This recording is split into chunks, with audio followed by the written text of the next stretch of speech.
Twitch gets less of my attention. Not that anyone watches my streams at all. Anyway, hi. Scott, I'm getting back to this project from my previous 4 live streams, all of which on, oh god, this is starting off poorly.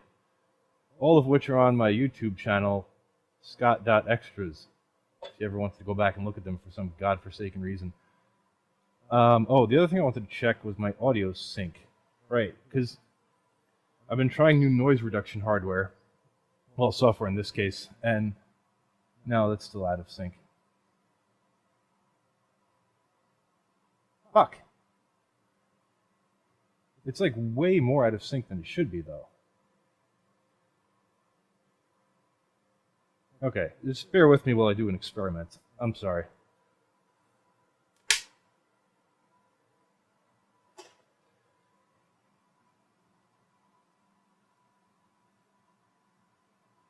Oh.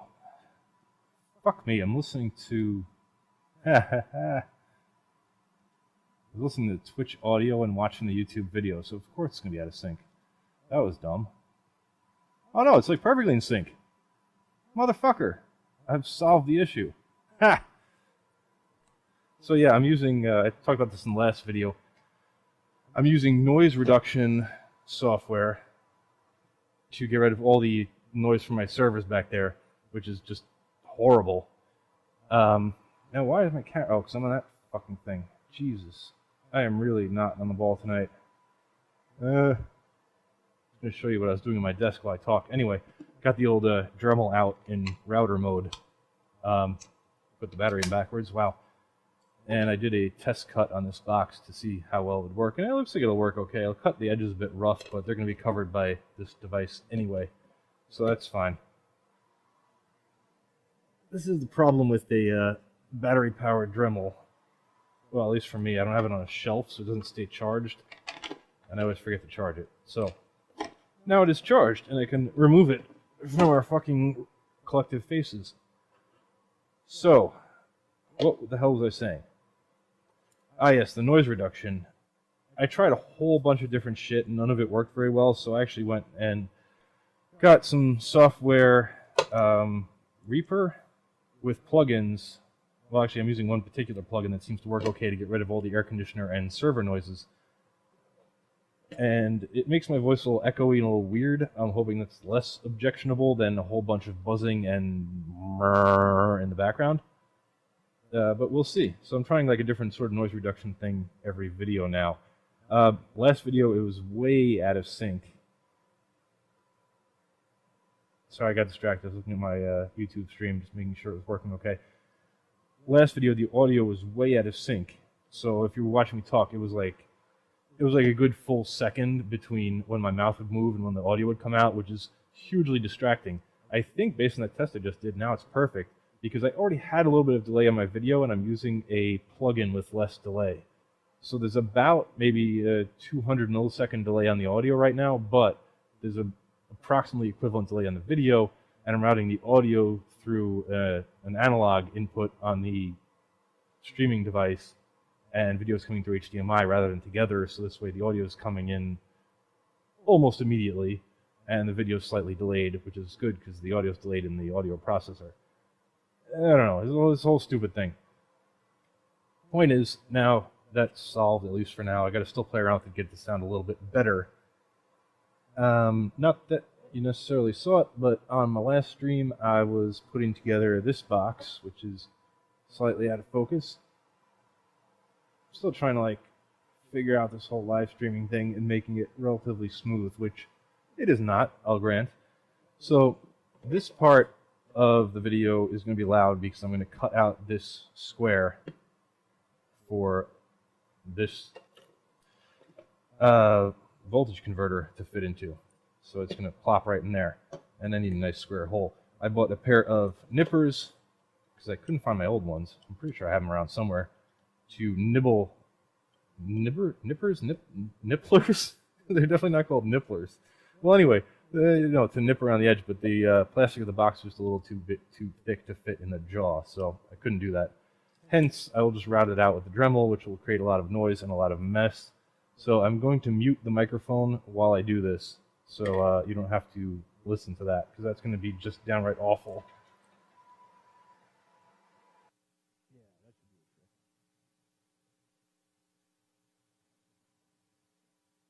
Oh, and by the way, I can guarantee I'm not going to do this well. It's definitely not going to be a perfectly straight line. I pretty much failed kindergarten, and I'm not good with the whole arts and crafts thing. You should see me with a pair of scissors. It would end up like a fucking ridiculous mess. So I don't think a router's going to be much better, but I'm going to do a freehand anyway. Well, not freehand, I'm following the line, but you know what I mean. Anyway, yeah, let me turn the audio off and get this thing turned on.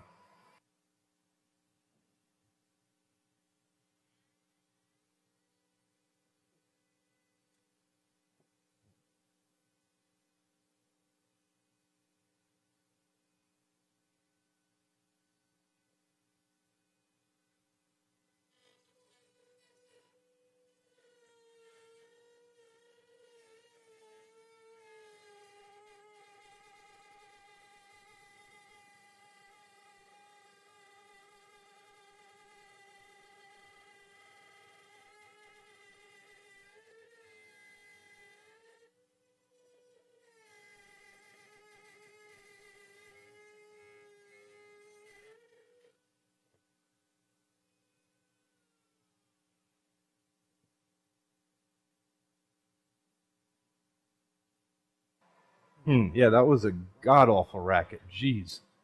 And yeah, not. Well, it's all full of detritus, but not exactly the straightest cut. In fact, that's like an understatement. But like I said, it shouldn't really matter because it'll be covered by the bezel of the thing. I'm afraid I might have gone a little bit too wide though, so I'm going to have to choke up a little on the bottom. Because I was kind of cutting down the midline of the bit on the outside of this outline, but this outline was supposed to be removed, not the cutting line. So that was dumb. But I shall prevail, hopefully. And it's also so loud, I feel that my wife just went to bed. I mean, she's like on the second floor of the house and I'm in the basement, so hopefully it's not that loud to her, but Jesus. Maybe I almost want to consider doing a different method. And I was using that side camera because obviously you're not going to be able to see shit if I'm doing it from that camera, right? So I'm thinking that is the best way to visualize it. Is it in focus over there? Yeah, more or less. Even though it's not the angle should theoretically be a little bit higher on this camera, but whatever. I am going to edit all this down into one final video. It's not all going to be this unedited live shit. So for the edited version, I'd like to get the best camera angle possible, but whatever. Let me mute the audio again and go at it for the rest of the other three sides.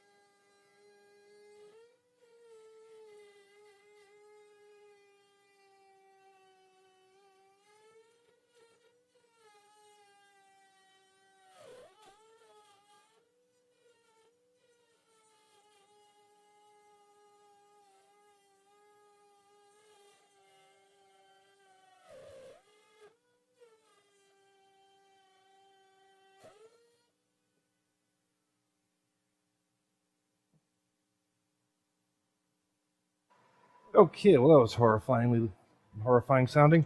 Plus it was like resonating in the box, which is, wow. This was probably a poor idea.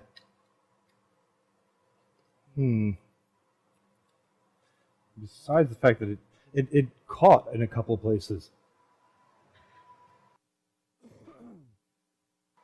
Sorry, coughing fit. Not fit, just a loud cough.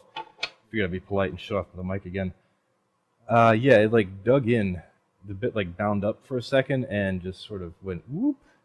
Can you see that very well? Just need more contrast, but yeah.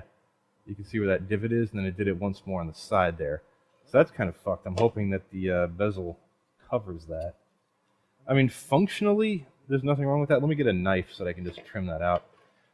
Functionally, there's nothing wrong with that. I mean, if you could see a little bit of that indent around the bezel, the only problem functionally is going to be if I cut it way too wide where it snaps in, and it ends up not being able to snap in. But I can always buffer up around the edges with like electrical tape, which is flexible enough that I can jam it in there if I wrap some electrical tape around it. I've done that before. It's truly ghetto, but you know, it works. Let me put the box in there so I'm not knifing into the table. I think I'll go with overhead camera.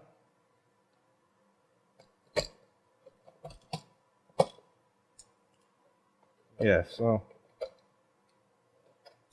knock that out a little bit. Okay, and let's see. Oh. Okay, you can see a little bit of a divot down there where that got fucked up, but, well, let's face it, where I fucked it up. But otherwise, yeah, that's pretty nice, actually. It's actually a really good fit. The only thing is the clips, I think the plastic of the box might be a little too thick because this isn't clipped in well. You know, it just kind of pops back out, but that's because you can see these ridges on the clips on the side.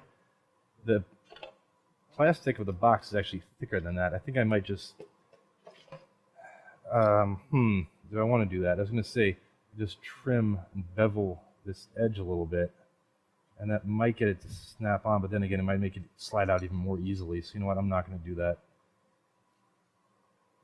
If I really want to stick it in there permanently, I could just put a touch of glue or epoxy on the sides there.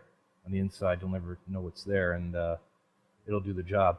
But yeah, I mean, it's like obviously it's a sloppy cut, especially down there on the bottom and on the sides. Well, it's sloppy all around, but fortunately, this hides all of that, except for that tiny little divot on the bottom, which if I really wanted to like fake it out, when I reprint this plastic label, I guess I could print like a black border around this, and then like a very thin black border, and then that would cover up that divot. But you know what? I'm not going to cheat. I'm not going to do that. It's been streamed live on 2 platforms now, so I think it's slightly crooked also, which kind of sucks. That actually, oh no, it's got a little bit of wiggle room on the right. Is that off? No, I think that might be okay. Let me go get a ruler. Fuck it. I don't know why I'm going to measure it, because I'm not going to fix it, even if it's off. I just kind of want to know that it's off. I feel like if I don't know that it's off, then my brain is just confused. But at least if I know I fucked it up, then I can come to peace with that. That just comes to 9.8. No, that's pretty good. If I shove that up, whoop, okay, shove that up slightly, because it will move. That's just about there. Yeah, okay, it's not as bad as I thought. It's ever so slightly off, but you know what? I'm really more of a function over form type of guy anyway, which is definitely not the last time I'll say that.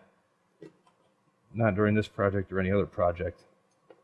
So, yeah, if you do see or did see my previous stream, this label was a temporary version of the final label that's going to go on the top of this, which I hope I have somewhere. Do I not have it somewhere? Well, I printed out another copy of that without the black boxes here, because those black boxes represent the underside of 2 switches, and it was basically just so I can reserve space inside the box when I was designing this for the switches. Here's one.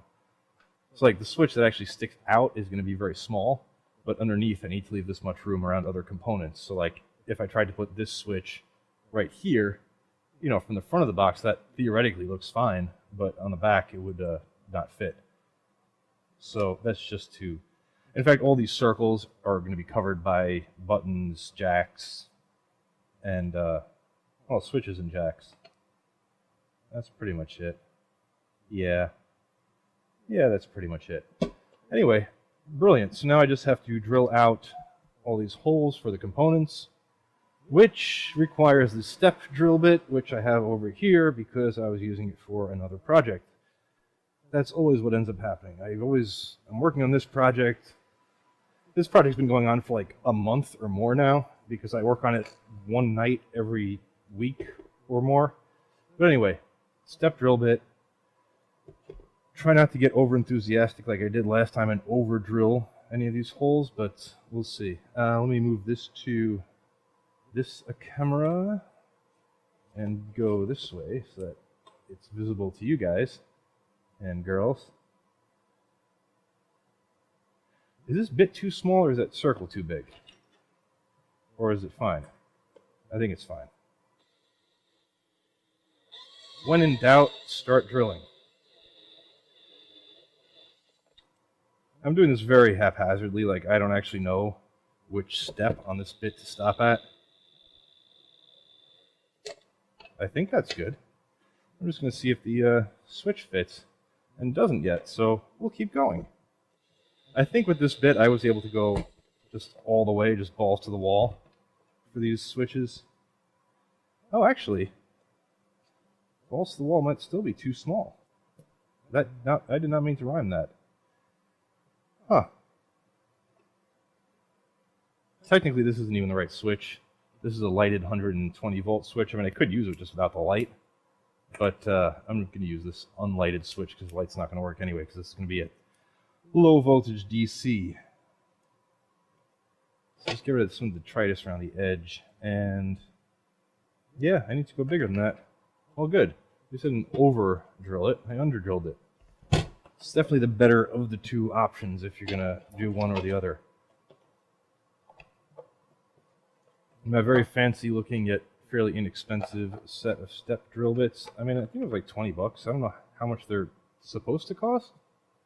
Like, that could be a ripoff, I guess, and I wouldn't know. So just go with the big fatty. No, you know what? I'm going with the thinner one because most of these holes are pretty small, except for these, the two for these larger switches, the blue ones. Well, the blue one and the one I just drilled, which is no longer blue because it's just a hole.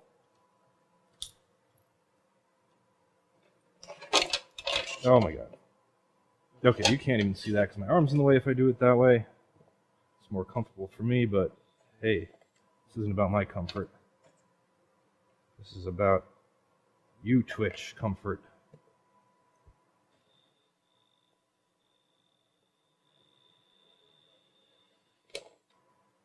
Let's see. I'm just really paranoid about overdoing this. Because this one, I think if I go to the max size, it's going to be too big.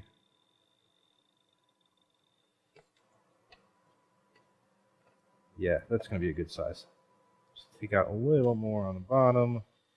Because yeah, these project boxes are good quality. I mean, I got them off Amazon, I think. I just kind of ordered them on a whim, hoping they'd be good. But the plastic is very thick, which is a positive for structural integrity. I mean, even though there's a giant hole in it, I could barely bend this lid, you know? I mean, I can bend it, just not easily. But the thick plastic means that components don't always fit in it nicely because they only have so much of a lip on these springy parts, and if the plastic's thicker than that lip, it's not going to actually snap in. And to be fair, even on the other box, these didn't really snap in all that firmly. But this might be... Do I need to go slightly larger to get those... Oh no, that'll work. Okay, I don't want to snap it all the way in because I don't have the final cover on yet. Oh my.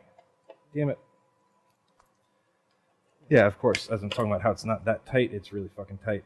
Okay, well that's cool. So, second to last step on this step drill bit. That's at least easy to remember. I mean, I can still just accidentally just go too far. By going too fast and being overzealous.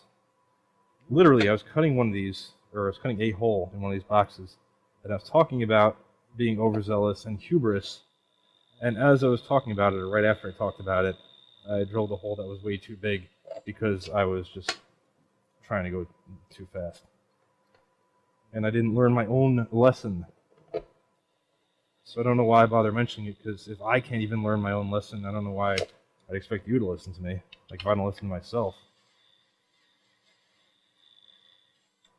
Just want to go slow, because I don't want it to tear in. And not that it's, I mean, step drill bits aren't self-driving, like they won't pull into the material like a wood drill bit will if it snags, but still, it's just really easy to accidentally go one, like not even a full step too far, but just part way into the next step, and then you end up with a divot all the way around the edge, which in this case wouldn't matter because it has a bezel to it. So that would cover up that error, but yeah, I always go slow with that kind of shit. Again, that's my lesson that I talk but don't listen to. Wait, what's the expression? I don't practice what I preach. Yeah, there we go. Okay, next I need a DC input for sizing purposes, which I was almost certain I put on this table in preparation for this video, and I did. And it's over here. Haha. This is a very cheap connector, but it'll suffice. This is going to have both this barrel plug type connector and two banana sockets interchangeably for input. Which, now that I think, I mean, this box will also be good for just converting power supplies to banana sockets, which is not its main purpose. Its main purpose is to test power supplies, like wall wart style power supplies, specifically adjustable voltage power supplies, because as I'm wont to do, I was on Amazon looking for adjustable voltage power supplies, like again, little wall wart types, and you know, most of them were well rated. I mean, I wasn't going to buy one with anything less than 4 stars for sure, but like all of them had at least 4 stars, which renders me a little suspicious. You know, it's like, what are the chances that every single adjustable voltage power supply, and it wasn't literally every one, but it was most of them, is actually like 4.5, 5 stars worthy? And I said, you know what, let me buy a bunch of them. I think I got 6 or 10 of them, I don't even remember. And so my plan is that the culmination of all this nonsense is to make yet a separate video, which will not be streamed, it'll just be edited. Oh yeah, that's nice and tight. Brilliant. And it will be a comparison and analysis of all of those power supplies, similar to my AAA battery video that I did recently, and some other battery videos prior to that.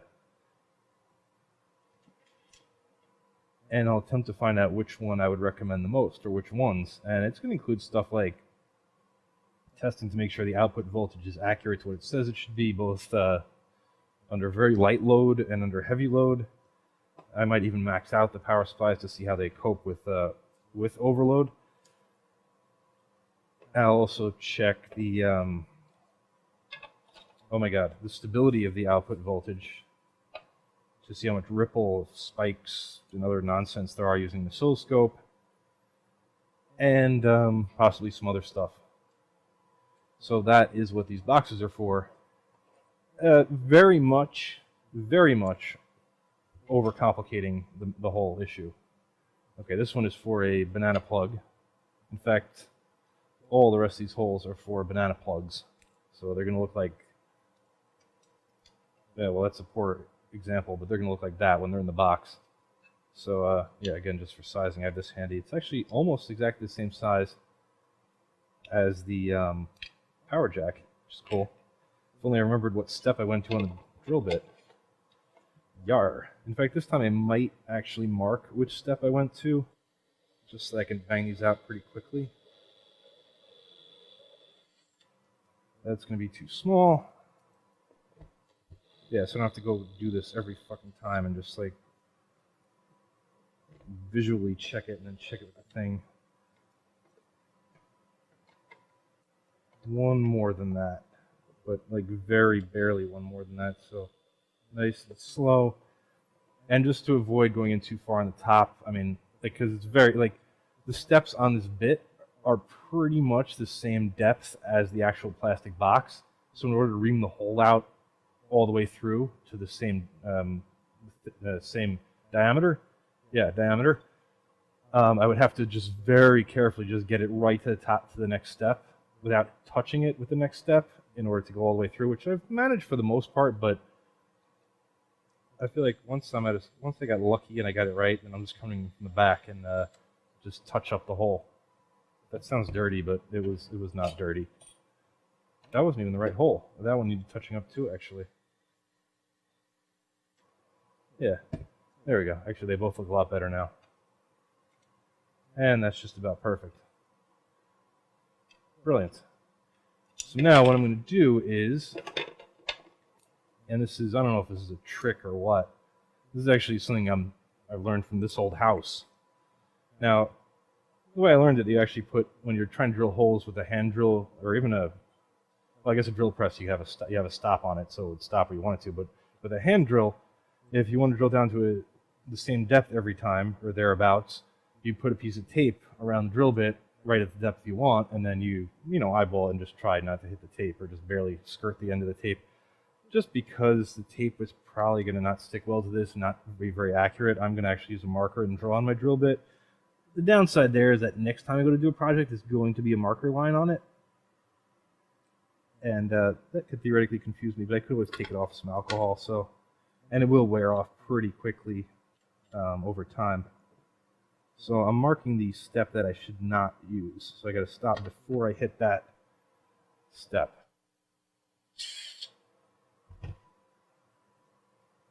I'm sure that's not like a this old house original trick. I mean, I'm sure that's like a well-known thing that people have been doing for millions of years since humans evolved to have drills, but, you know, that's just where I learned it. There we go. Actually, am I a little shy on that one? Oh, you know what? It didn't quite want to settle in. I actually do have to go down to the one I marked off. So it'll wear off that marker pretty quick then. That's cool. Yeah, that looks right. Now, the only problem is, I don't know, not an actual problem because I don't really give a shit, but is that s.co.tt going to get covered? Oh, no, that was perfectly aligned. Wow. It's kind of an accident. I mean, like, I was trying not to cover it up, obviously. And again, not exactly the most critical thing. I mean, I'm not trying to sell this. You know, to be honest, the only reason I put, like, s.co.tt on a lot of shit in videos, not even that much shit, just, like, some of it, is because even though my channel has, like, 5,500 subscribers right now, which I guess isn't a bad amount, but, you know, when you're in a world of channels with 10 million subscribers, it doesn't seem like a lot. But even with so few viewers, in fact, it was a couple of years ago, so it was even fewer, not viewers, subscribers than that, I still had my content ripped off. Like, someone still, somewhere in the world, downloaded my videos and re-uploaded it under their own YouTube account. And I don't really care, because, like, I'm just doing this for fun. You know, it's not like I'm making money off of it. I don't advertise on the videos. I don't have affiliates. Yeah, basically I make $0 off of this. Which is the way I want it, because maybe one day, but, like, A, my content isn't really good enough to warrant making money off of, I feel like. It's not, like, polished. I feel like I could do a much better job with it. These streams aside, because these streams are sort of just an experiment, and I don't know, I like some streams like this, where it's just someone working on a project, and it's just ambient, you know, like, I don't expect anyone to be sitting there necessarily. I mean, I hope someone would. That would be cool if someone would, like, raptly watch my video with, my stream with great attention, and with great regard for what I'm saying, but, really, I like a lot of these type of live streams just for, I don't want to say ambiance, because I do actually enjoy them. You know, it's not just like I have them on in the background and I'm not paying attention at all, but, you know, either on in the background while I'm working on something else, or even to fall asleep to, which I know sounds rude, like, to the content creator, but I don't mean that in a bad way. I mean, like, usually if I'll go back the next night to the point I fell asleep the previous night, you know, watch all the stuff I slept through, and then fall asleep again, and then do it, you know, all over again. So it's not like I'm not watching the content, or I don't give a shit about the content. It's just, like, calming. Now, I don't know that I'm the most calming presence in the world. A lot of people would probably say I'm not. But, That's sort of the vibe I'm going for here. Are these like all standard size? Because this is going right down to that same mark that I put on the bit. Yeah, it's like a standard size. Son of a bitch. Well, that's cool. So that mark is universal now.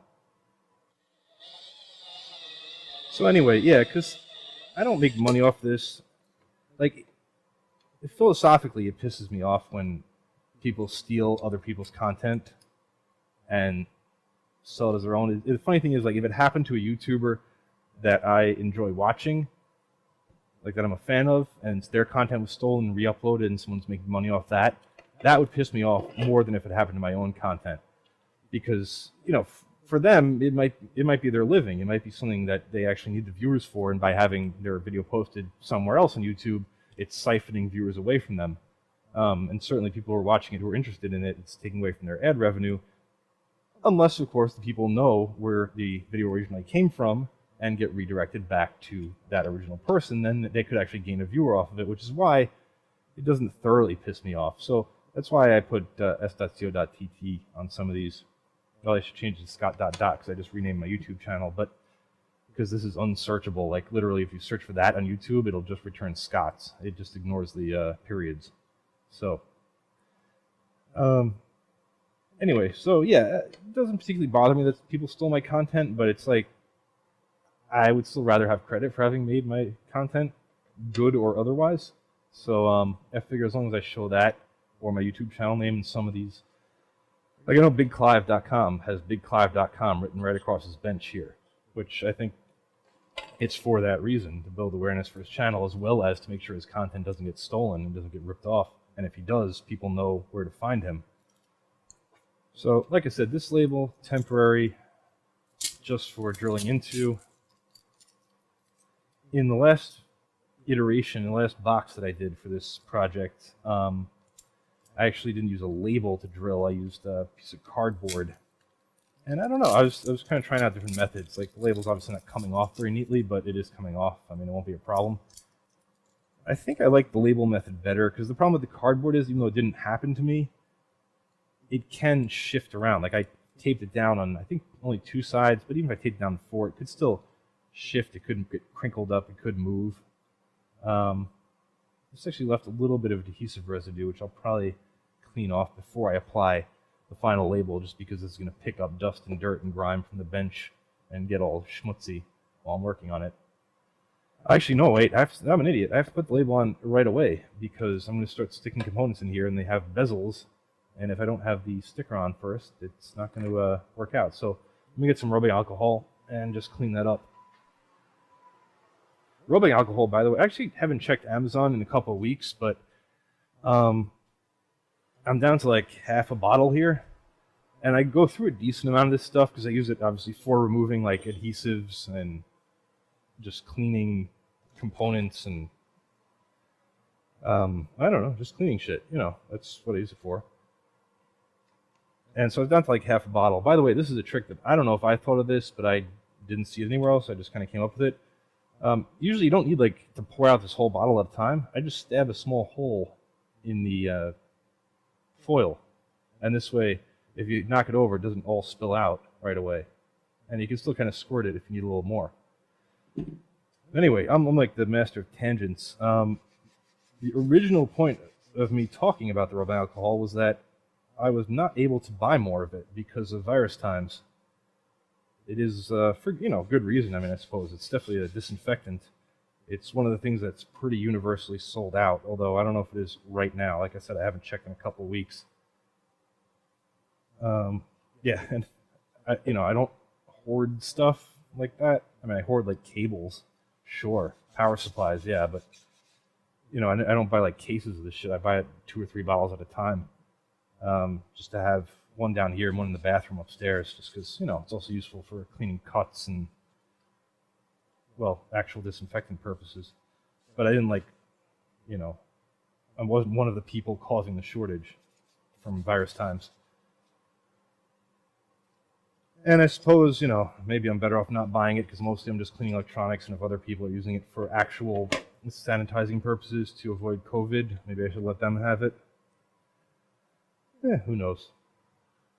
I say who knows flippantly, not because I don't care, but because more likely it would get bought by someone hoarding this shit who doesn't need as much as they're buying, and so me buying it and depriving them of a little more of their hoard probably won't hurt anyone.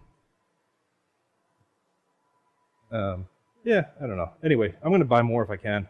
Not a lot more. 1 bottle probably. And I'm not going to feel guilty about it because, you know, I'm using it for legitimate purposes. It's not like I'm just buying it to hoard it or waste it or, you know, shove it up someone's ass or whatever people do with it who aren't using it for legitimate purposes. Okay. Here's my problem. I am looking for the final printed out copy of that I'm pretty sure I made. Unless it was fucked up and I threw it out. Was it fucked up and I threw it out and meant to print another one and didn't print another one? Or is it lying around somewhere? That I do not know. Yeah, I think I need to print out another one. I gotta, like, play some fucking standby music or something. What? Ow.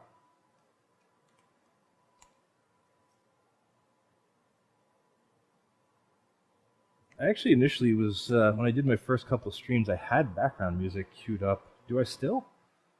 Oh yeah.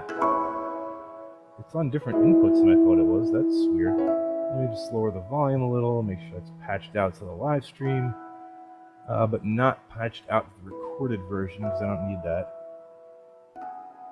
Now this is just some random ass tracks I downloaded off the YouTube audio library. Oh wow, that was way too loud.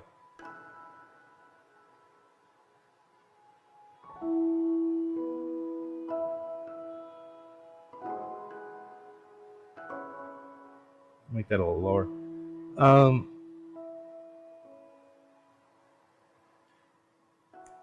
The problem is I have my headphones hooked up to the laptop so I can check the audio that's actually going out over the stream. And there's about a 30-second delay on a YouTube stream. Not on all YouTube streams. Like, you can make a low latency stream. The video quality isn't as good, and I think there's something else wrong with it. But it's good, obviously, if it's something that's time critical, or you really want your chat to sync up with your video quite neatly. I opt for the higher video quality because no one's really watching the streams live, so I might as well have the archived/recorded video quality being as high as possible. That's my feeling on it anyways. Power supply test box diagram, low voltage box, and take out the witness marks before printing this one. I think that might be why I threw the other one out, because I think I had the witness marks on it. Oh shit, I left my printer on. It's a photo printer.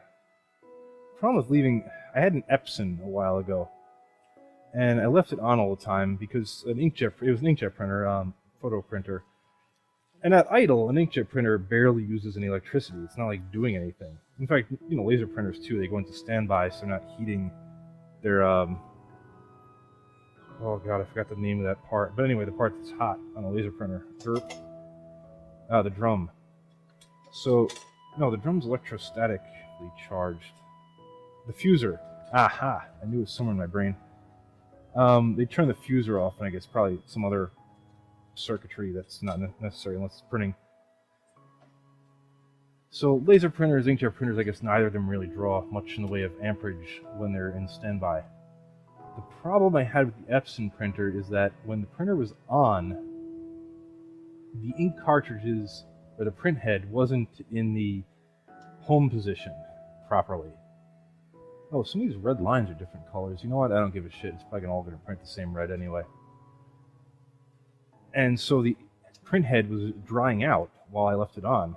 So apparently I had to leave it off when not using it to properly store the print head. Which seems like a design flaw, because honestly, like, who wants to be turning their printer on and off every time they want to use it? So, yeah. Especially since it was a network printer, so I could be printing from my laptop upstairs or whatever, and then later going down to get the printed out piece of paper. So I wanted it on all the time. I don't think there's anything wrong with that philosophically, but apparently Epson does, because they just make the printer fucking commit suicide if you leave it on all the time. I don't know. It seemed quite dumb to me. So anyway, these are Canon printers. Well, the one I'm using right now specifically is a Canon printer.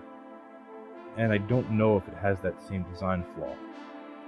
So I've left it on now for probably a week and a half, 2 weeks. And I'm about to see if it's going to print. And if it doesn't, I have a different Canon printer because I kind of got into photo printing for a little while. I thought it would be like, yeah, it was one of those things where I was like, oh, I'll just print photos from now on. You know, that'll be like my thing. And I ended up printing out a photo collage for my sister, sent it to her as a gift, printed out a few photo collages for the house. I don't know, I think they look okay. Yeah, then I kind of stopped. I actually have some additional photo frames hanging around the house that I intended to make into photo collages. Like I was going to do one for every vacation we took, every nice vacation we took over the years. But again, like using a photo printer once or twice a year isn't really a good justification for having a fancy photo printer, let alone two. But yeah. Anyway, since I have nothing better to talk about, one is a Canon Pro 100 and one is a Canon Pro 10, which are indeed, I guess, like pro quality photo printers. Like I don't think professional photographers are like mass printing out photos on these printers. They're not meant for industrial quantities. But I wager professional photographers probably do use them for printing out like proofs for their own purposes or whatever. I don't know. Anyway, the Canon Pro 100 is significantly cheaper, but it uses ink. Dye-based ink. They're both ink. They use dye-based ink. The Canon Pro 10 uses pigment-based ink. I think that's really the only difference between them. They look identical. The one's a slightly lighter colored gray, but I'm not talking about finishes. I'm more talking about functionality-wise. But the Pro 100, I just found, no matter how much I fiddled with it, it just gave very washed-out blacks. And colors too, especially compared to the 10, because then I read like the 10 so much better. I was like, fuck, I should have just bought the 10 in the first place. I don't know why I cheaped out. So then I went out and bought the 10, and the 10 is freaking fantastic. Like, it prints amazing photographs. Again, not a paid endorsement. I don't get paid for any of this shit. Here it is. This was printed on a Pro 100 though, which is the lesser of the two, but for this kind of thing, I mean, and honestly, when printing this type of thing, if I held them side by side, you'd probably see, I'm just changing the focus, that's why the camera's shaking, you'd probably see the difference in colors, but I mean, this looks fine, just seeing it by itself. In fact, did it print those reds differently? Like this red, yeah, it did actually, it did follow, I mean, they're good printers, they are going to print variations in red much better than like a color laser printer would. But that's a darker red than that one, and that was a mistake. Also, that's a lighter red than all these lines in here. But you know what? That's not really worth fixing, because it's barely fucking noticeable. Yeah, we're just gonna leave it like that. Now, here's the thing. I'm kind of just winging all this, because this is my third time, I guess, now applying this type of label to a project box. And I've done it a little bit differently every time, just like a little bit of a different flair. Let me get scissors. Actually, let me use my paper cutter to just trim this down. So I don't really have like a set process, like, oh, this is definitely the way you should do it. So to line up all the components perfectly, or as perfectly as possible on that last one, I had witness marks on each of the four sides, which, I didn't even line those up perfectly, whatever. But of course I don't want the witness marks on the final printed version, which is this one I'm cutting right now, using the paper slicer thing, the type of thing you had in school with an arm that goes down and slices paper. That's what I'm using. Anyway, not that it has to be that precise to cut, because I'm going to cut around the edge of the box. This is going to be oversized, just so I could cut it down to its final size. But anyway, I had witness marks, like a little line there, and on all four sides, which I measured the midpoint of the box in each of the four sides and then tried to line that up as best as possible when sticking it down. I don't want that on the final version, but now I really kind of have to eyeball this to line all these dots up with all these holes. And we'll see how well that goes. My guess is going to be not perfectly. Again, I'm not really like the master of arts and crafts, or even theoretically using my own two hands. I mean, I could use them okay, but like, you know what I mean? They're not very accurate. Shall I leave this last part? Oh boy. And also, this stick's like, as you saw, it's removable. These are just, by the way, Avery labels of some kind that are used for shipping, or that's their intended, stated purpose. Oh, fuck. Nope, that's not good. So not really, like, meant for this. They're not going to be super durable either. That's pretty well centered, I think. Yeah, let's go with that. Why does that one not look centered at all? And then these are, like, perfectly centered. Oh, well, they're not all perfectly centered. Perfect is a strong word. Perfect is a very strong word for that. Let me get that blue one lined up and sort of pivot it on that, and I think...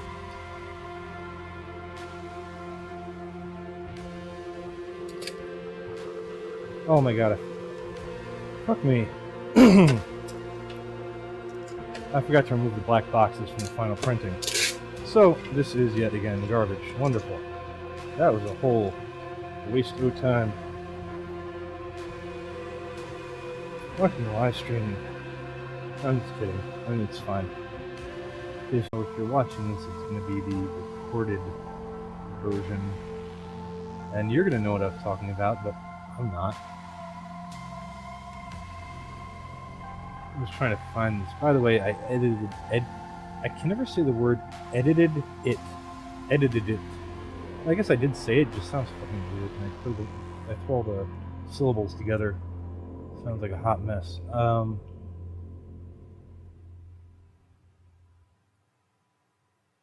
Oh, I put them in groups. Okay, so I edited this in Photoshop, which isn't like necessarily the optimal software for designing things like this.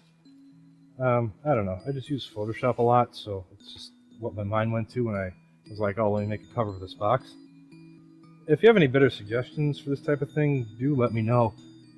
I would be curious. But I mean, I guess it's not the stupidest application to use because it is like designed. I guess Adobe Illustrator would be better because really what I'm trying to do is like illustrate the top of the box. But I'm not that familiar with Illustrator, so my mind goes straight to Photoshop.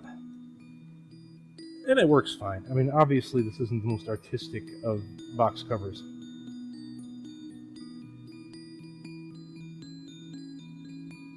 It's really just a slightly, I think, better looking version of putting Dymo labels all around the buttons and switches, which, you know, was my original thought, like, just to pussy out and do it the easy way, and just drill out all the holes, and then use this thing and just print out some labels for each of the buttons and switches and lights and stuff.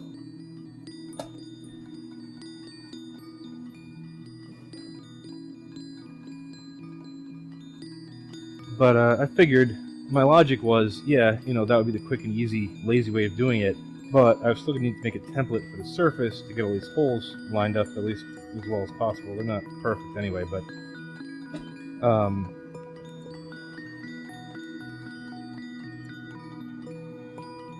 and as long as I was doing a template, I was like, okay, I might as well write the labels on the template and then just print it on a sticker, basically. And the only other design element, if you even want to call it that, is I just drew lines between, like, on the other box, the live and neutral and ground, and on this one, just the positive leads. Just to kind of show how the box is wired. Not even necessarily schematically correct or schematically helpful, I guess, if that's a phrase. But it adds a little bit of visual interest. But like I said, it's not what I would call design work. I don't know, I'm kind of like shitting on myself just because someone who's a designer is going to watch this and go, oh my god, that's awful. And I'm like, yeah, you're right, I mean, it is awful. I don't know what to tell you.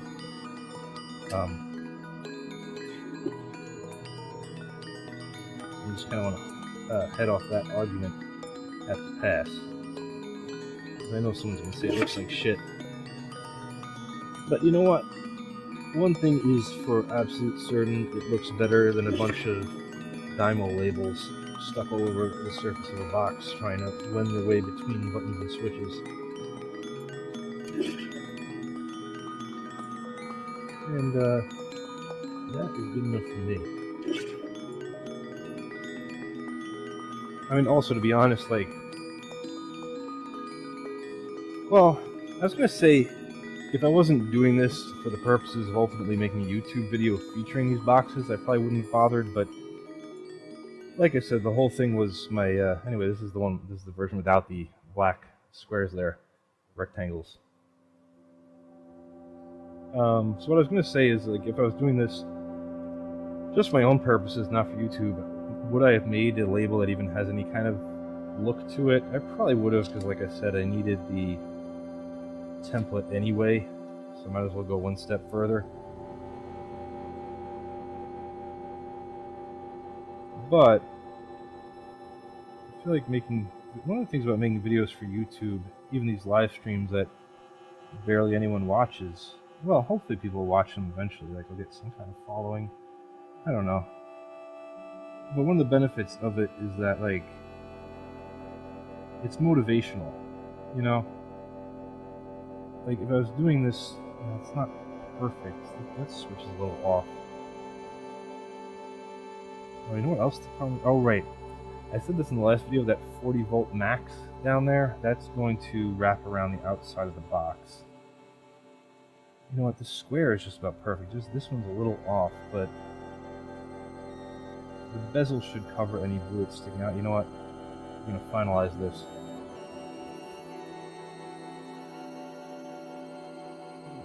This is one thing, though, for live streaming I got to work on, is keeping my train of thought fucking intact. Maybe it'll make me better at train of thought in general for the future. Should be nice. So yeah, if I wasn't doing this for YouTube, like if I was just doing this for my own... Oh, fuck, you know what else sucks? I just realized these lines, did this shrink when I printed it in this instance? Because these lines are now, like, on the surface of the box. Those are supposed to just be layout lines, so I could sort of get the label positioned, but it looks like it's shrunk by, like, 0.5%, because both these lines are now on the edges of the box. Were they before? I'd have to check the footage. I don't know. Whatever. This is no big deal. It's all under control, I swear. So I'm going to go out to a wider thing, because I'm just going to cut, if I could find the knife. There we go. I have a little X-Acto knife here. Actually, I guess I'll zoom in for at least one of these. It's not like super dark. It's not super dark. If I make it too much brighter, it's going to look ridiculous, is the problem. No, you know what? We'll leave it like that. And actually, let me just rub around each of these holes just to make sure it's, like, pressed down as close as possible to each hole, so when I cut it, it doesn't fuck up too much. Yeah, great. So, like, if I was doing this just for my own amusement and not for YouTube, would I have bothered making this label? I don't know. So that's why I'm thinking, in, like, live streaming like this, I don't want to say, like, it helps keep me honest, because it's not like I was, you know, going to be doing this on my own without a stream going and then lie to myself. So maybe keep me honest. It's only keep me motivated or keep me focused on the task and getting it done. And maybe, like, as I explain it to you, I sort of explain it to myself better. What I mean by that, I guess, is that I don't do this with much planning. Like, I just thought of, hey, I'll make these boxes, okay. And basically the next step of the planning was actually just to buy the components on Amazon based on what I thought it should look like in my head. Which I guess probably how most people do, like DIY projects like this. So you're probably familiar. And then the planning just kind of goes on in my head, and I don't necessarily think everything through, like, super accurately, which is why mistakes happen, and why stuff isn't completely 100% perfect with these all the time. But also, it's like trying out new techniques, like new ways of labeling boxes and laying out buttons and switches and shit like that, trying out different brands of project boxes. I mean, kind of figuring it all out as I go along. So, like, as I'm explaining all this to you, it's clarifying it in my own head as to like what I did and why, which I guess is good for me. I mean, I don't know that you care too much that what I'm doing is good for me. I mean, you want to watch YouTube, not watch me succeed at life. I don't know. I feel like I'm failing at life with this part of the project, with these messy cutouts, but all that's going to be covered up, so you're not going to know. I mean, to be honest, like, I could just slice an X in here and then just fold the extra plastic down. The reason I'm not doing this, and this isn't going by any real knowledge because I haven't tried it, my concern is that if I shove a component into here that's kind of tight, it's going to pull on that material that got folded down and maybe deform the plastic on the surface, and you'd be able to see that ultimately. Also, if it folds down, especially with the bigger bigger switch holes, and wraps around significantly, if these were the type of the components that use a nut to hold them on, which some of these will, as it turns, it's going to deform that plastic and pull on it, which could again pull on the front of it and turn and cause it to wrinkle or deform in some way. So that's why I'm cutting them out. But because, as I said, not good at arts and crafts, and because I'm doing this on cardboard, which just keeps catching the knife, it comes out looking like shit. But I know from experience that just because it looks like shit like this does not mean there's going to be any kind of problem once everything's mounted. Like, you're never going to know when this is finally done. So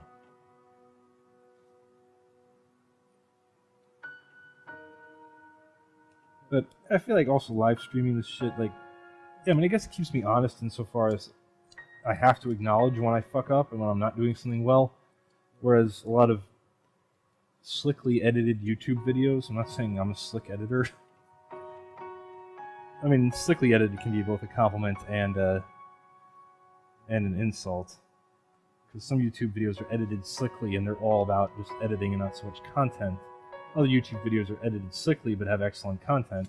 And so the former, it's kind of an insult. You say it's all style, no substance.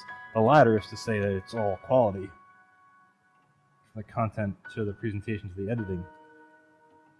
So, I don't know. I'm not slick at editing in either sense, I suppose.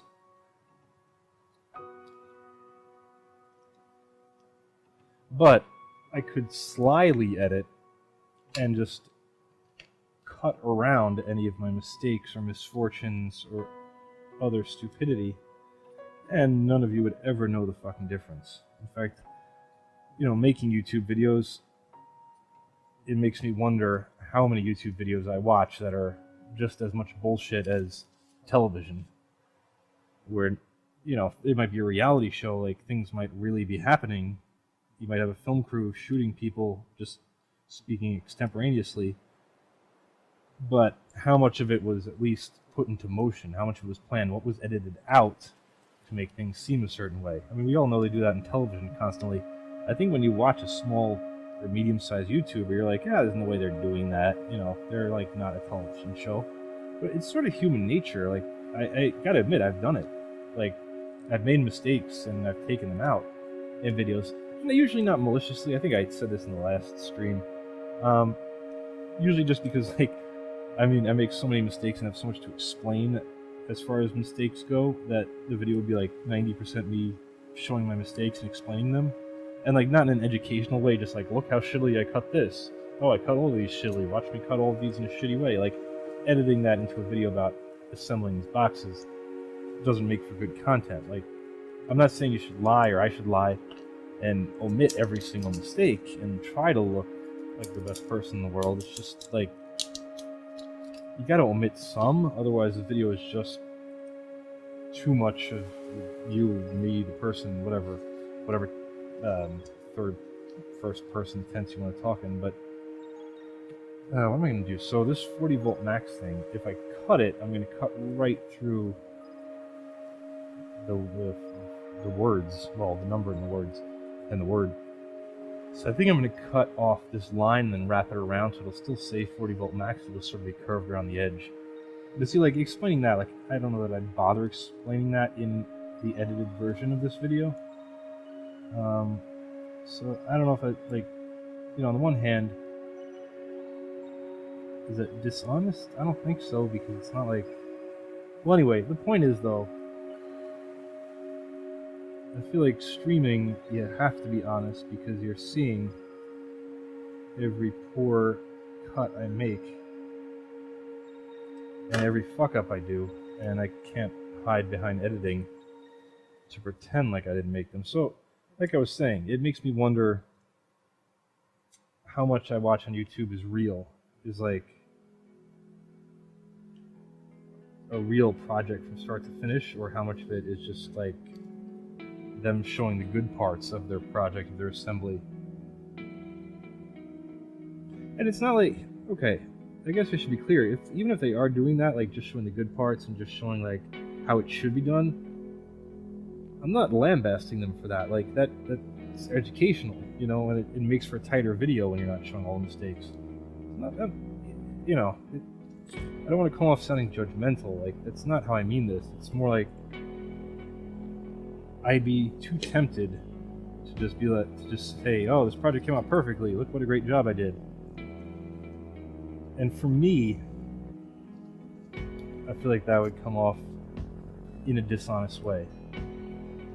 But if you watch this stream and then you watch the edited video, you're probably going to see it left some of that line on there, which, like that, I'm going to explain in the video because, well, maybe I will. I don't know.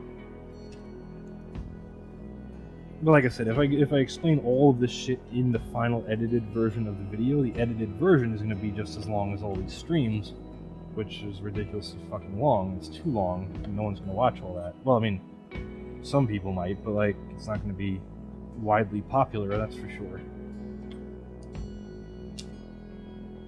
So anyway, stickers aren't perfect. I don't know how well this comes across on camera, but it's not a very... It's a smooth, flat surface, but the adhesive isn't making perfectly smooth, flat contact with the box. I guess, like, shit. See, if I press down on it nice and hard and like really rub the adhesive on there, it makes much better contact and comes out very smooth looking. But if I rub it too hard over the printed parts, it rubs off the printing, which I just did a hair of there.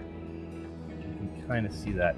On the other label, there's a better example of it. I mushed that label up, which is a disadvantage about using these type of labels with just inkjet printing on the surface, because any scratches will take it off. Same, I guess, if it's laser printed, that might actually be worse, because then it's just a bunch of toner sitting on the surface of the label.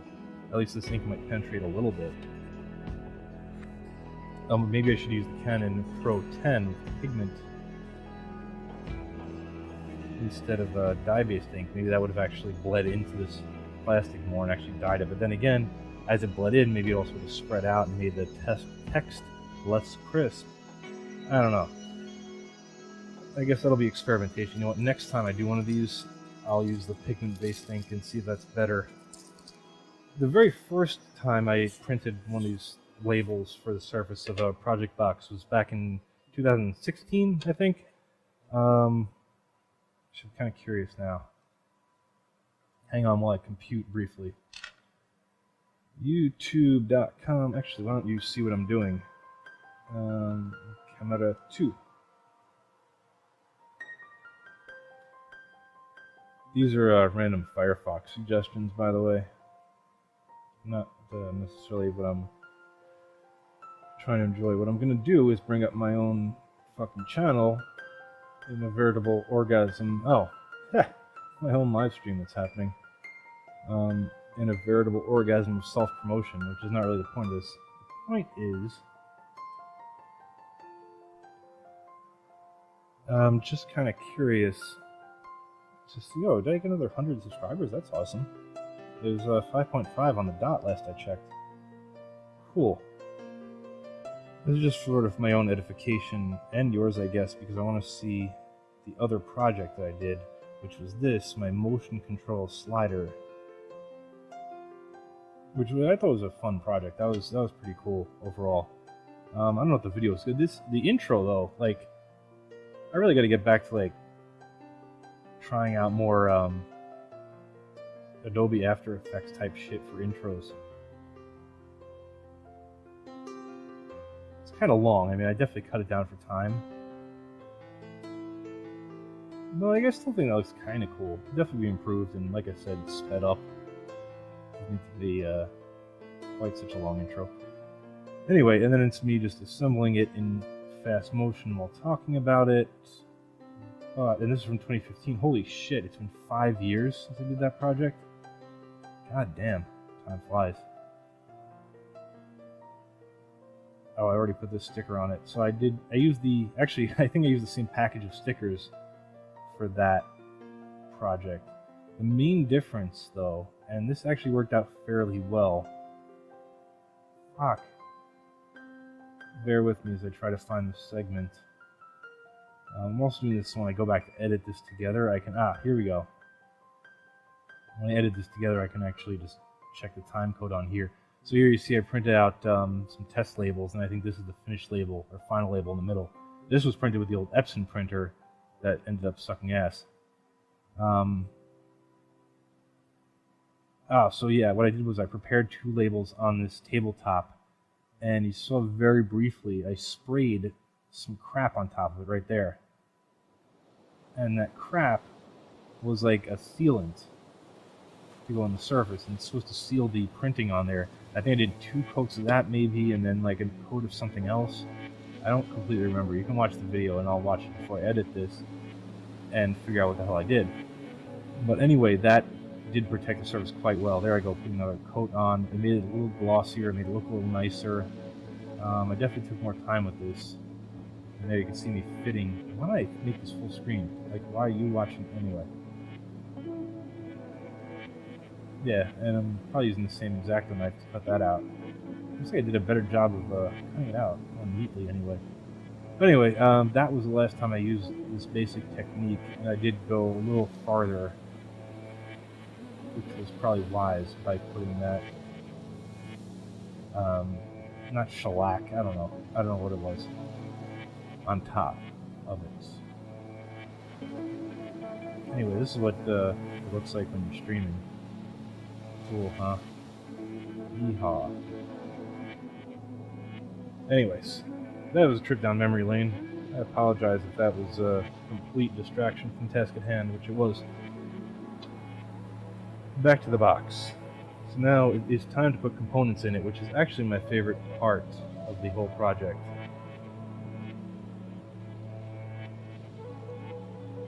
Start arbitrarily from the bottom left. Get that lined up as vertically as possible. How is my focus? My focus is poor.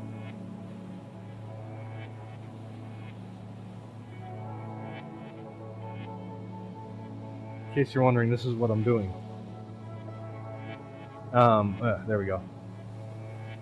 Yeah, this whole setup I have down here in the basement is way more complicated than it needs to be for basic live streaming or YouTube video making. That's at a little bit of an angle, but fuck it. You know what? I'm leaving it like that. Hope no one's OCD is too badly set off by that. I apologize if it is. It's weird. I get OCD about certain things, like if the dishwasher. You can ask my wife if she watches this, which she won't. But I'm very particular about how the dishwasher is loaded. If the dishwasher isn't loaded just in a particular way, I like have to fix it, and it actually irritates me, like unreasonably. Like I don't get angry, you know, I don't start yelling and screaming or anything, but like it just gets to me, and I have to rearrange all the dishes to get them just right, and not just right as according to some like, well, okay, this is where I start sounding OCD and anal retentive. When I say just right, I don't mean just right in like some arbitrary rule steady way. I mean just right as far as like logically all the water can hit all the forks, knives, and spoons and dishes without any obstruction, which is probably, you know, on the anal retentive side. So I got banana plugs, banana sockets, whatever. I have a couple of different brands or models, I think. Oh, unless this one came with... I definitely have a couple of different types. Unless these were all identical. We're both... Oh. No, because you can see these this red one's definitely darker than these. But are they the same otherwise? Like... Yeah, so that actually annoys me. I didn't realize these were so much a brighter red. It's kind of amusing then that actually I made this line brighter red by accident, but I'm not necessarily going to line that up. So as far as red connections, what we have is this one, this one, this one, and this one. And I have two darker colored ones and two lighter colored ones, so I guess I'll split them one side and the other. See, this is where I start to get a little anal retentive for absolutely no fucking reason. But it's just sort of going to bug me if this looks weird.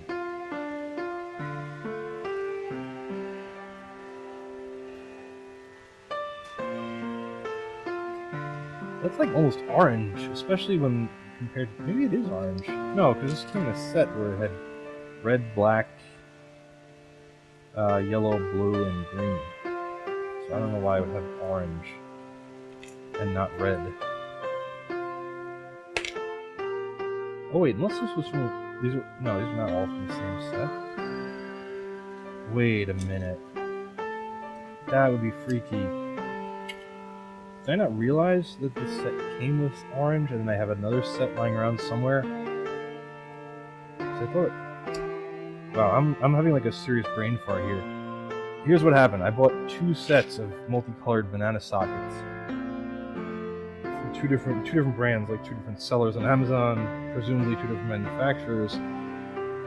And what I'm not sure of is whether these are all from one set and did come with orange ones, or whether these are two different sets as I think they are, and the red is just really different on one than the other, which is completely possible.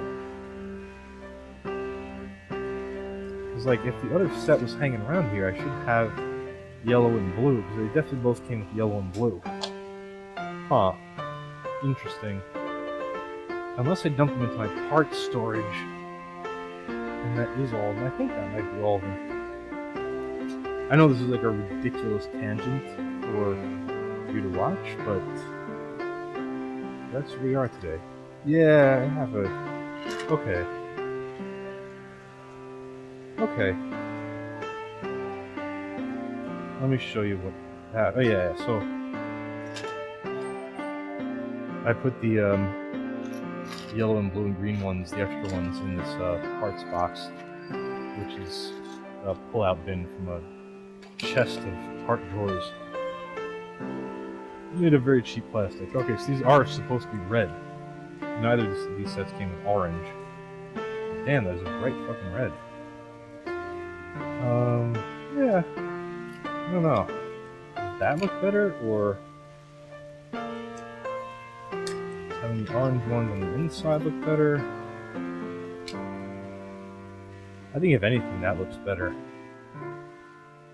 I think that's cool. Then you have the input and the output, one shade of red, and then the taps, the other shade of red. I think I will switch them though. I think I prefer the brighter ones to be the actual input and output. They're more obvious, and then the darker reds. Like I said, this is where I'm getting anal retentive for really no reason, because this is wholly irrelevant. But, and then I'm assuming that all black ones are the same, and they're not like gray. Oh yeah, they're slightly different manufacturers, because you can tell, like, this one has a slightly thicker rim to it. Which, I might as well match those up, yeah, so...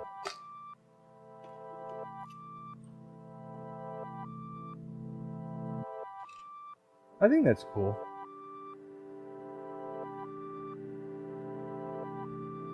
No, I prefer the brighter ones in the middle.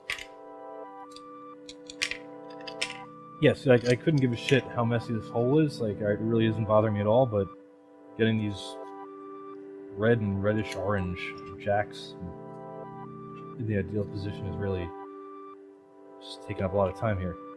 Anywho, cool. So let's just commit to that. And not constantly fiddle with it like the dishwasher.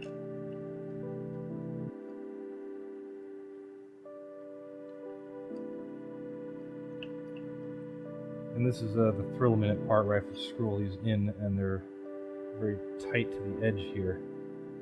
And they have these stupid fucking rings instead of like proper nuts, which would just be easier. And if I had a tool that was like bifurcated and can go into each of those slots and use like a screwdriver, that would be fucking great, but I do not have such a tool.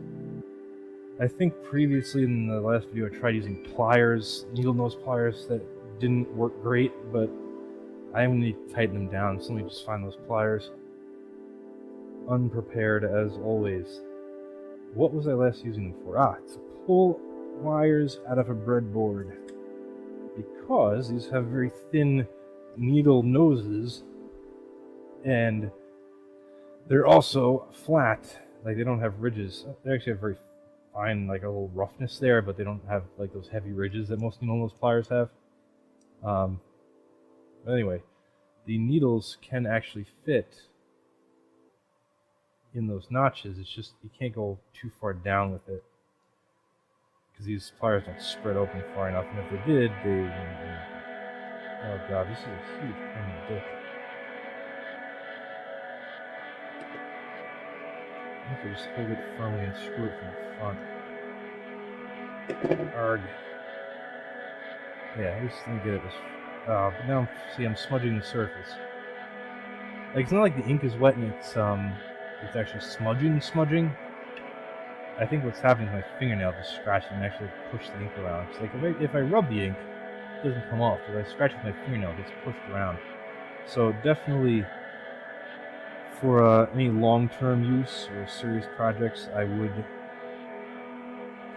This would be easier if that wasn't next to it, actually. I would treat the surface of this with a spray of some kind. Again, shellac, but not shellac. Let me see if I can make my life slightly easier. I'm just plugging a banana plug into there, and then that's of course not going to rotate it, and it's not grasping that firmly. It's rotating it actually against the nut a little bit. As I get it most of the way down there, I can probably just shimmy the pliers around and just shove it in there. I don't know if there's probably a tool for doing this, like when they assemble things using these banana sockets from factories. Like, I'm sure some asshole doesn't just do what I'm doing and just manhandle it in there. Like, there's probably a thing, like a screwdriver with two prongs that go on either side of this and go into those little notches and turn it. Which, you know, would be lovely right about now, considering I have to do a bunch more of these. This is much easier on the last box also because there's a lot more room. Oh lord.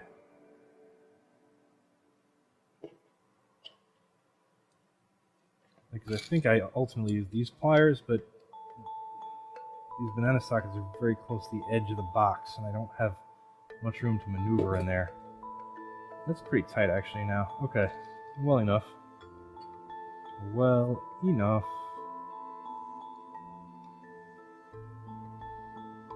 Since this one's not in the corner, I was going to say, since this one's not in the corner, it might be easier to do, but now I've obstructed it with that one. So, yeah. But, I guess better if I don't do that one first, because then I'll really be in a jam when I'm trying to do this one. This is actually working out relatively well before. This one's a little more firm. I'm going to end up scuffing up the front of this box all to hell. Which sucks, because like I said, this box is really meant to be one of the, for lack of a better term, stars of a future video. And it's not going to make it through the assembly process in one piece. Oh, I'm a fucking idiot. You know what I could have done? One of you probably already figured this out by now. Rather than like shellacking or whatever the hell compound I used over the surface of this, I could have just stuck another sticker on top of the sticker. And that would have effectively sealed it in quite nicely. Technically, it's not too late. I could just remove these components that I already stuck in there and do that, but you know what? I feel like I'm already committed. Like I said, I'm really weirdly anal retentive, like OCD about some stuff, but not others. Yeah, those aren't gonna work. And this... Okay, this thing stuck to my hand. And this is gonna be way too tight for this shit.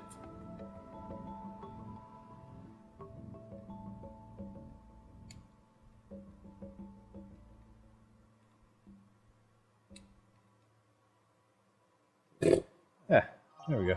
Okay. Yeah, I mean, it's fine. It's just a little tedious, but get through it. I don't even know if these rings are, I call them nuts, but rings, whatever you want to call them, are, even metal, or are they like, metal-coated plastic? It doesn't really matter.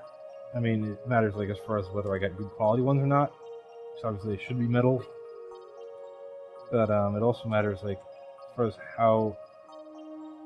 Oh, I should have done it from the corner first, because otherwise I'm going to really bone when I get to that one. Oh, okay. You know what? Let's at least just be boned when I get to that one. Whatever.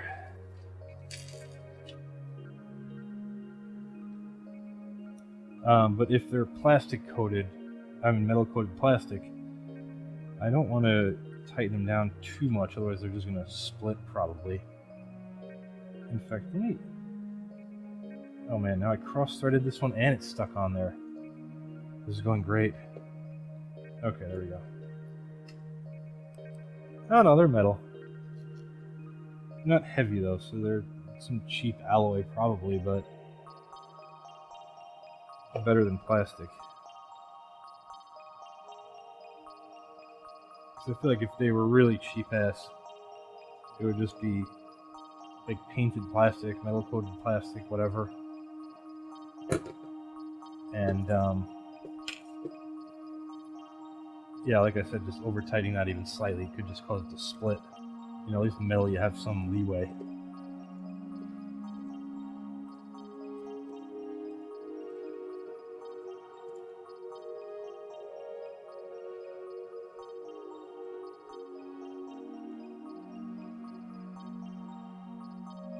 Oh, this is a pain in the ass, because like, it gets firm, like it's not turning easily. And this tight area is a pain in the ass. I don't know why I'm bitching about it. I have like 2 more to go. I actually forgot to do that one somehow. Oh, whatever. Doesn't matter, I'll get back to it, but I don't know why I skipped it. That was just weird. Anyway, I got 2 more to go. I mean, it's not that bad, you know. Not really worth bitching about. But I got nothing better to do than bitch right now. Based on the fact that I don't have that many of these rings, I'm starting to think that the other set of those... Oh no, they have them screwed on there. Never mind. Talking out my ass. Disregard. I was going to say maybe these proper nuts came from the other set of banana plugs, but banana sockets, but they in fact did not, because these have them already attached. Whereas clearly, since the rest of them were in this bag, the other set did not have them already attached.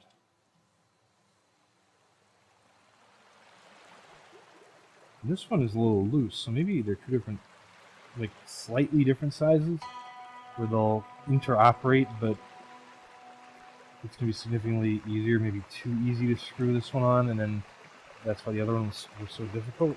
I don't know. I want to over-tighten this one, so I might strip the threads, because it's so loose. Yeah, it's fine. That's fine. Yeah, I can really scratch this up already. That sucks. And then this one is on the corner, which I really screwed myself into here.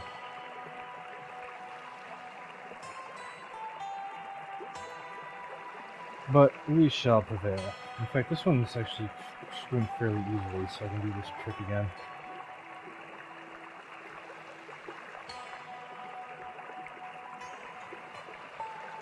And that's probably as far as that's going to take me.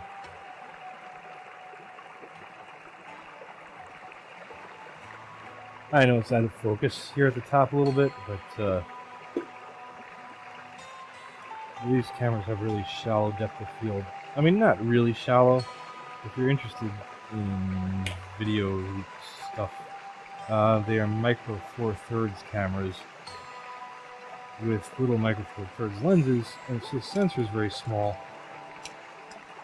which in theory should get you a pretty deep depth of field, but the aperture is wide open, or nearly wide open, and I think it's probably like f4. I think these are f2.8s, like at their minimum zoom level, or oh no, f3.5 to 5.6. So yeah, they're probably at about. Well, this one that zoomed in is probably closer to 5.6 actually. The wider one's probably closer to f4. But the camera's fairly close to the subject in this case, and I don't know, the depth of field, like you can see, is it's like out of focus up here, and then in focus down here. Yeah, which is not ideal for this sort of situation, honestly. But I need cameras with an even smaller sensor, because I could close down the aperture, which would deepen the depth of field, but that wouldn't let as much light through, and then I would need even brighter lights in here, and they're already pretty bright, hence pretty warm, even though they're mostly compact fluorescent and LED. Well, yeah, I actually have one incandescent light here for style, but they still generate a lot of heat overall.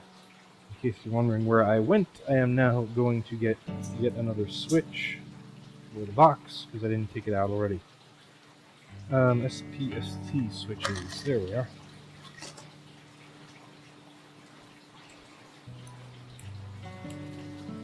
So, it's always a balancing act with video, you know.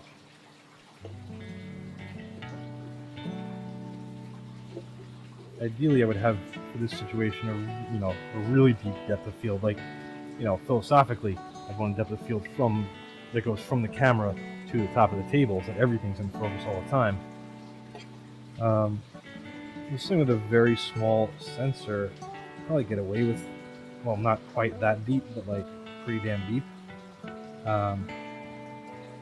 But cameras with tiniest sensors, the micro four thirds is already relatively small. Cameras with really tiny sensors tend not to be as good quality. Well, that's probably, that's a broad statement. I better be careful with that statement. But cameras with smaller sensors with SDI outputs, that's probably not going to be something I can find. At least not at any kind of even moderately affordable price. I don't know. I think that washer is necessary. I don't know if I'm going to know this, but I think I decided I was going to use the on-off indicator plates that came with these switches, just kind of for funsies. I should have allocated enough space for them.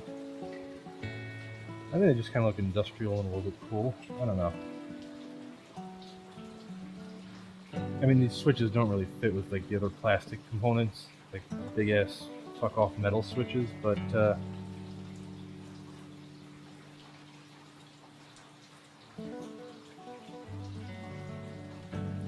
there's something so old-timey about that look. But like that giant metal piece just looks off.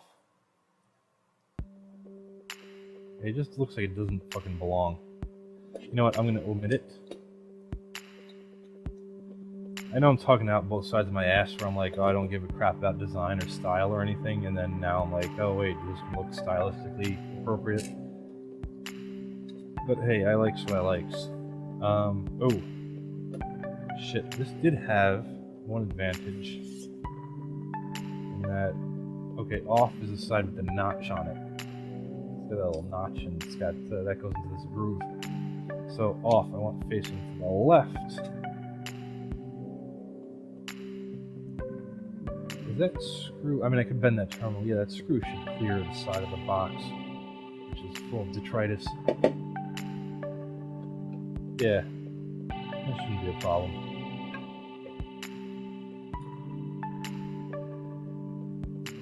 Now, one thing I think I am going to use, though, is these switches came, which I used in the previous box, which is right not next to me. I'm not going to go grab it right now, but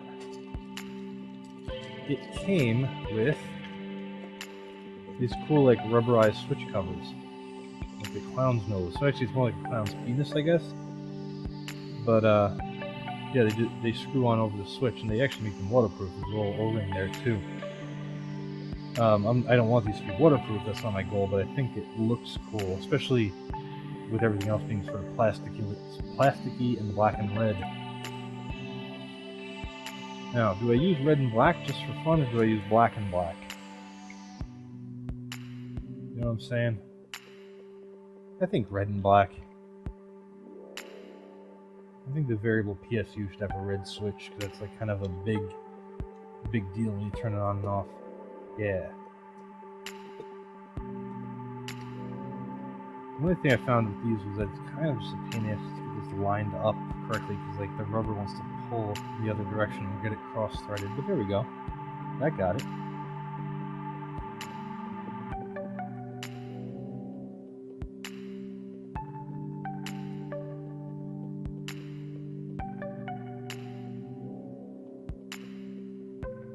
Yeah, I mean, see, again, stylistically it doesn't really go with the rest of these switches, but, you know, I could use more of these.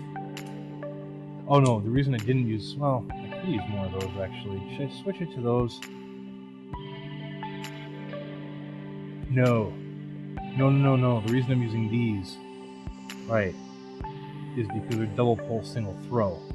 And they're the only double pole single throw switches I have of the appropriate, sort of, even nearly appropriate size and form factor. Right, that's why I'm using these switches. I tried looking for this style in double pole single throw, and I couldn't find them. I mean, I'm sure they exist, I just couldn't find them on Amazon, and I was making, you know, a whole big order, so I didn't go searching on other suppliers. I probably could / should have, but whatever, you know. Just make sure off is facing the same way. It's not. Now it is. You know, it's still like slightly out of focus now that I don't have it like flat up against the top of the table.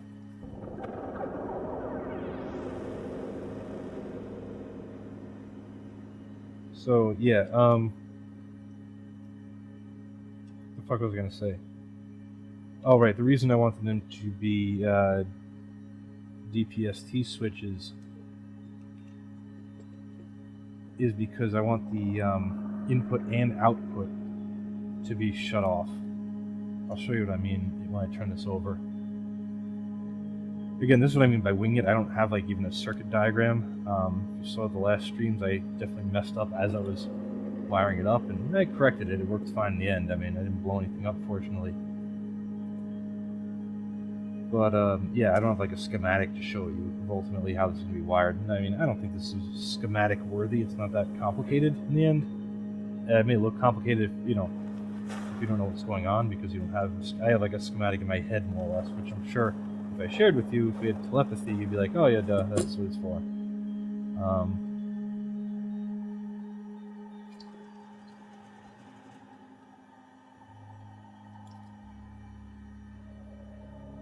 Now this has to be screwed down nice and tight. These are very high quality switches.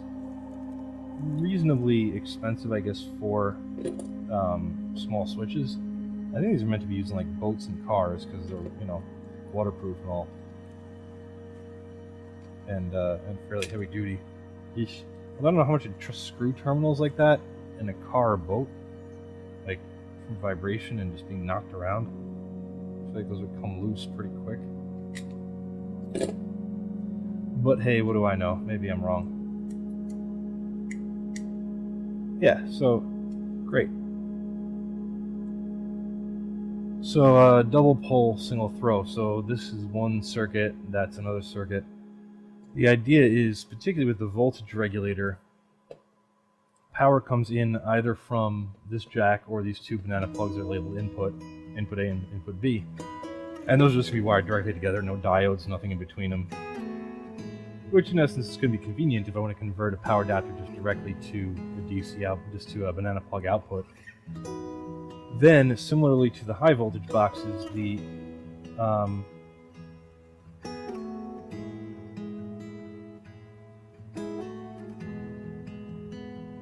oh. Wait, let me wrap my brain around what I was doing. So, yeah, so both inputs go down to this power switch. This power switch turns these on and off.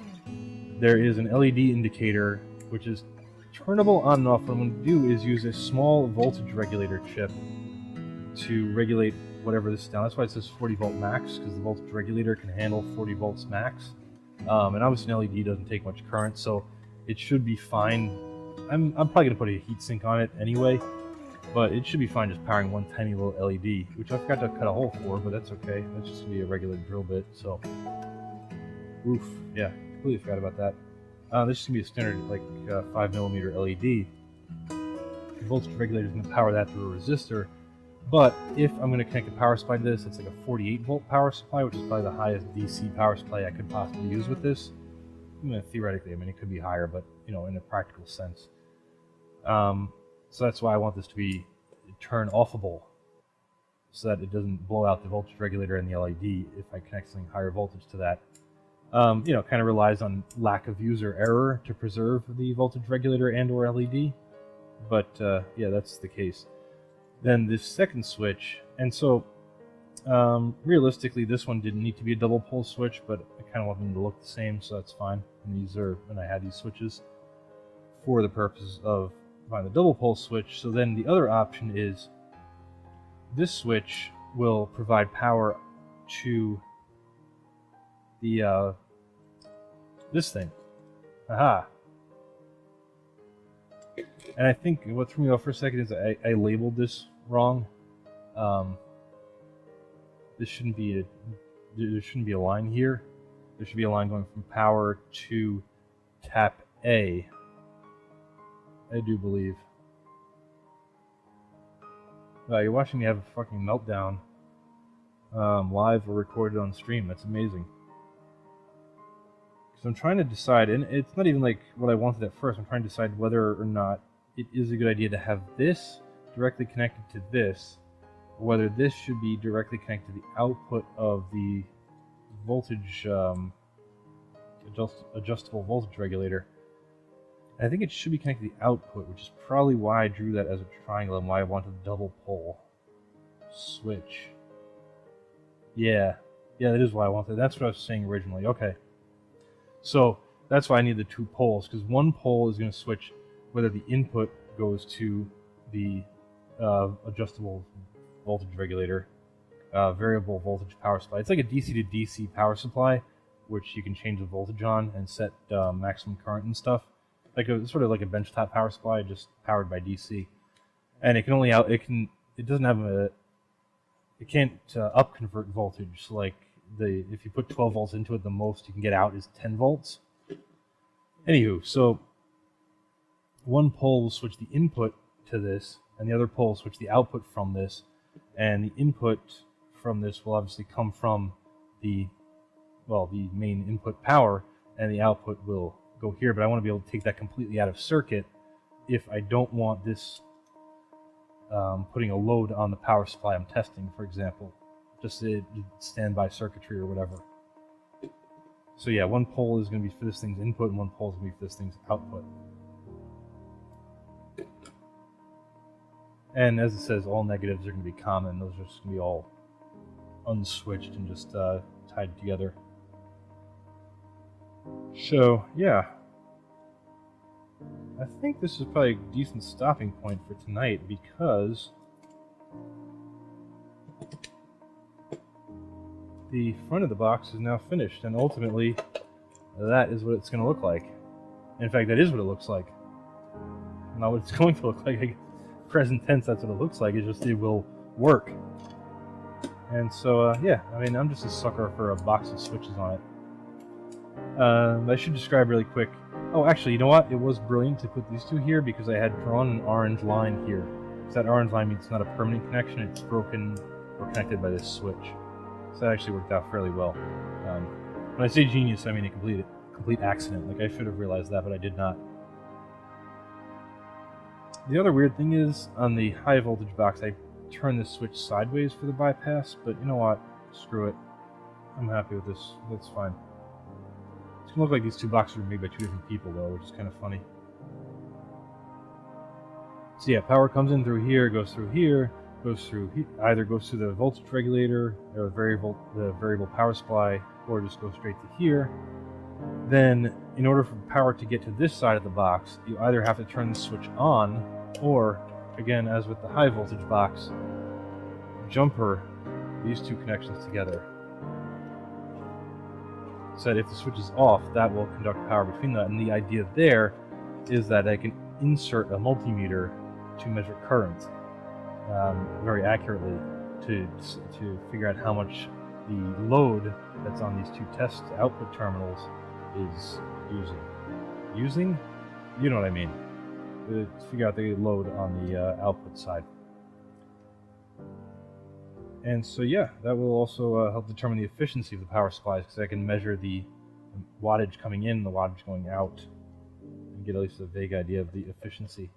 So yeah, that's cool. I've been going at this now. The stream is like an hour and 45 minutes old. One thing I'm confused by, and this is a complete tangent, is that I have time code.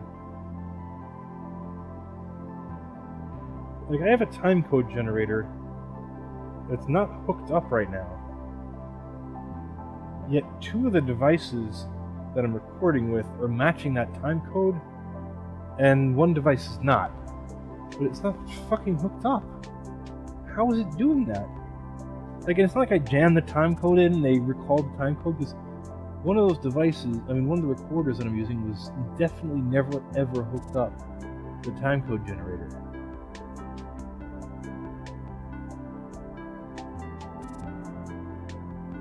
Unless the deck that was hooked up to the time code generator is now jamming sync to the other recorder. But how? It's not outputting to it. But it's like perfectly frame synced. This is really weird. I'm sorry. This is a tangent, and I also feel bad. Like, I don't have a camera I can just take and show you what's going on. Like, I don't have a mobile camera, which is something I would like to add to my menagerie here. But is that really catching the accurate, like, time code frame perfectly? Because I don't know how it would be getting between those two devices. Oh, I guess I could show you what I have. I just took a picture of it so I could see if that lined up frame perfectly. And let me... Oh, crap, how many of my emails did you just see? Oh, brightness is already up pretty well. So yeah, this is like an awful way to show this to you, but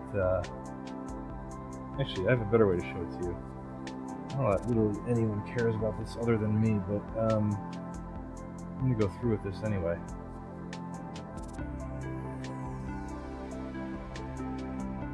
Photos.google.com. Fastest way to get this photo up on the screen by far, as we know. Okay, cool. So there we go. That's what's sort of behind me to the side. Like, this is right here. It's just off camera. That's what you're looking at. So this recorder I got, I was going to make a video about this because it's kind of interesting. It's basically just a computer, like an i7. I can't zoom in any more than that. With a nice touchscreen on the front. Well, not even that nice. I think it's resistive. And a couple of hard drive bays, which actually have two hard drives, two SSDs each, which is kind of cool. Shouldn't have said hard drive, they're definitely SSDs.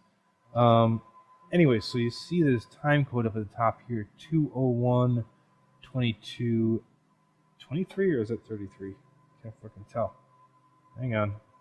I'll blow this up on my phone. 23. Oh, because I'm shooting at 24 frames per second, so it couldn't possibly be fucking 33. Adoy. Wow. And then we get past all this shit. And this deck, I don't know, 201-2301. That's like too close to be coincidence. 201-2301. Yeah, it's 2 frames apart. I definitely didn't start these recording 2 frames apart. I distinctly remember starting the recorder on top first, and then being like, oh, should I start both these bottom recorders, just one? And then I hit the other one. So there's no way I started them 2 frames apart. So it's like they sync timecode at some point, and it's just drifting a little. Or like one of them dropped a couple of frames, but it's so weird. I don't understand how that would even be happening. And like if there's timecode on the main video out feed, that timecode should be picked up by the other deck, which is not.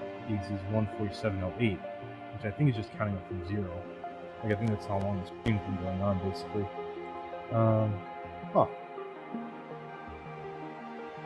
So yeah, this is way more complicated than necessary. Oh, there you can see me taking a picture of the thing as it happened. So this is way more complicated than necessary for making this stupid ass YouTube video, but I'm just a complete nerd when it comes to video equipment. Like I'm more of like a video equipment technical type guy, not an English type guy, obviously, or talking type guy. Which is kind of the point. Like I don't even make YouTube videos because I want to be on camera or make videos. I more like enjoy fucking around with equipment, so that's why I have so much of it and such a ridiculous amount of it and cameras and such. So yeah, in case you're wondering, I spend way too much money to make these YouTube videos that do not need nearly this much equipment, but hooking it all up and disconnecting it and reconnecting it and moving it around is a lot of fun for me. I especially love rack mounting stuff. Like I'm totally into it, as you couldn't tell from behind me. Used to be a few years ago I had no racks at all. Now I have a bunch. It's like a childhood dream come true, honestly. Which is like where the nerdiness comes in. Racks just make me excited. Not sexually, just, you know, rack mounting stuff is a lot of fun. And then looking at rack mounted stuff is a lot of fun. You know. Like, oh, that didn't switch. Yeah. Shouldn't that switch? Oh no, it's shift 2. Let's switch it. Yeah. But yeah. It's just so enjoyable to look at for me. No, I'm sorry, I know it's weird. I apologize, it's embarrassing. I'm calling this a stream for tonight. Need a haircut too. It's still virus times in New York though. I can't get a haircut at a haircutting store. Barbershop.